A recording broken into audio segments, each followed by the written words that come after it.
Prologue. It was little more than 3 miles from the wall into the Old Kingdom, but that was enough. Noonday sunshine could be seen on the other side of the wall, in Anstashire, and not a cloud in sight.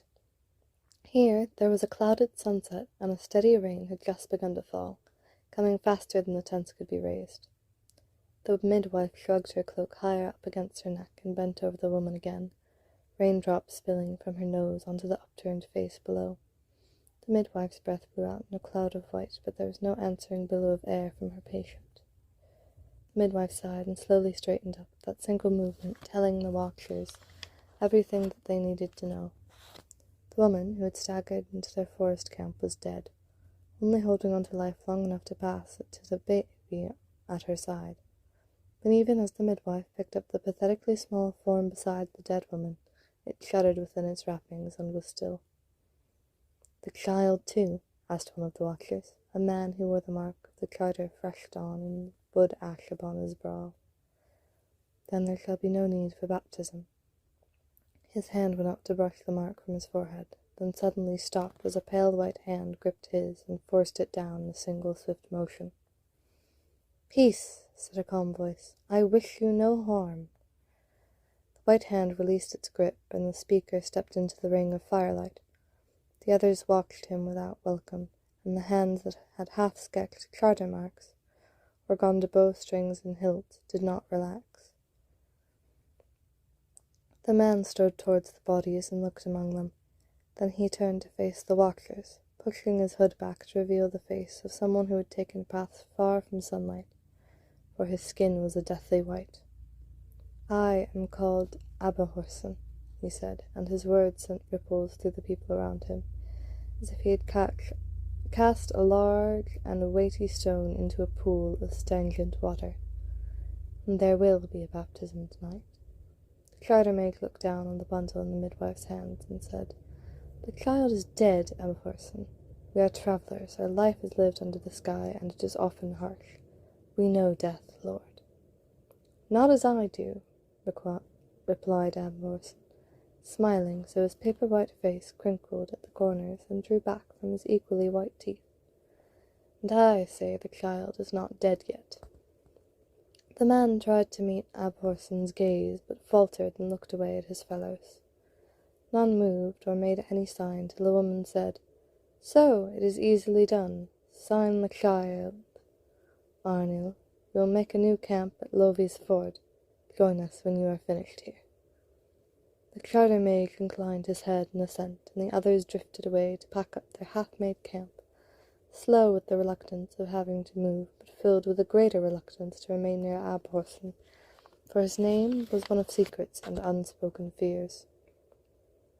When the midwife went to lay the child down and leave, Abhorson spoke. "Wait. You will be needed." The midwife looked down at the baby and saw it was a girl child, and save for its stillness, could be merely sleeping. She had heard of Abhorson.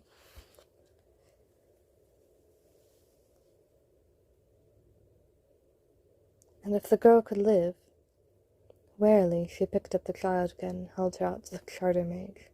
"If the charter does not—" began the man, but Abhorson held up a pallid hand and interrupted. "Let's see what the charter wills."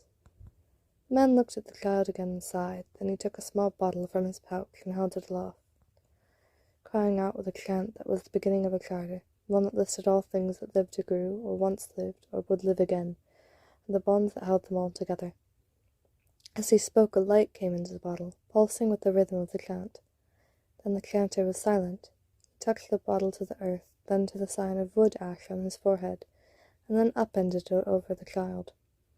A great flash lit the surrounding woods as the glowing liquid splashed over the child's head, and the priest cried, "By the charter that binds all things, we name thee—" Normally, the parents of the child would then speak the name. Here only Abhorson spoke, and he said, "Sabriel." As he uttered the word, the wood ash disappeared from the priest's forehead and slowly formed on the child. The charter has accepted the baptism. But she is dead!" exclaimed the charter-maid, gingerly touching his forehead to make sure the ash was truly gone. He got no answer, for For the midwife was staring across the fire at Amporson, and Amporson was staring at nothing. His eyes reflected the dancing flames, but did not see them. Slowly, a chill mist began to rise from his body, spreading towards the man and the midwife, who scuttled to the other side of the fire, wanting to get away, but now too afraid to run. He could hear the child crying, which was good. If she had gone beyond the first gateway, he could not bring her back without more stringent preparations and a subsequent dilution of her spirit. The current was strong, but he knew this branch of the river and waded past pools and eddies that hoped to drag him under.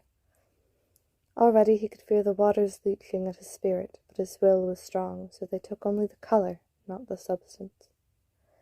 He paused to listen, and hearing the crying diminish, hastened forward. Perhaps she was already at the gateway, and about to pass. The first gate was a veil of mist, with a single dark opening where the river poured into the silence beyond. Abhorsen hurried towards it, and then stopped. The baby had not yet passed through, but only because something had caught her and picked her up. Standing there, looming up out of the black waters, was a shadow darker than the gate. It was several feet higher than Abhorsen, and there were pale marsh lights burning where you would expect to see eyes, and the fetid stench of caution rolled off it, a warm stench that relieved the chill of the river. Abhorsen advanced on the thing slowly, watching the child it held loosely in the crook of a shadowed arm. The baby was asleep, but restless, and it squirmed towards the creature, seeking a mother's breast, but it only held her away from itself, as if the child were hot or caustic. Slowly Abhorsen drew a small silver handbell from the bandolier of bells across his chest, and cocked his wrist to ring it. The shadow thing held the baby up and spoke in a dry, slithery voice, like a snake on gravel. "Spirit of your spirit, Abhorsen, you can't spell me while I hold her, and perhaps I shall take her beyond the gate, as her mother has already gone." Abhorsen frowned in recognition and replaced the bell. "You have a new shape, Caragor. You are now this side of the first gate. Who was foolish enough to assist you so far?" Caragor smiled widely, and Abhorsen caught a glimpse of fires burning deep inside his mouth. "One of the usual calling," he croaked, but unskilled. He didn't realize it would be in the nature of an exchange. Alas, his life was not sufficient for me to pass the last portal, but now you have come to help me. I, who have chained you beyond the 7th gate? Yes, whispered Caragor. The irony does not, I think, escape you. But if you want the child— He made as if to throw the baby into the stream, and with that jerk woke her. Immediately she began to cry, and her little fists reached out to gather the shadow stuff of Caragor like the folds of a robe. He cried out, tried to detach her, but the tiny hands held tightly, and he was forced to overuse his strength and threw her away from him. She landed squalling and was instantly caught up in the flow of the river, but Abhorsen lunged forward, snatching her from both the river and Caragor's grasping hands. Stepping back, he drew the silver bell one-handed and swung it so it sounded twice.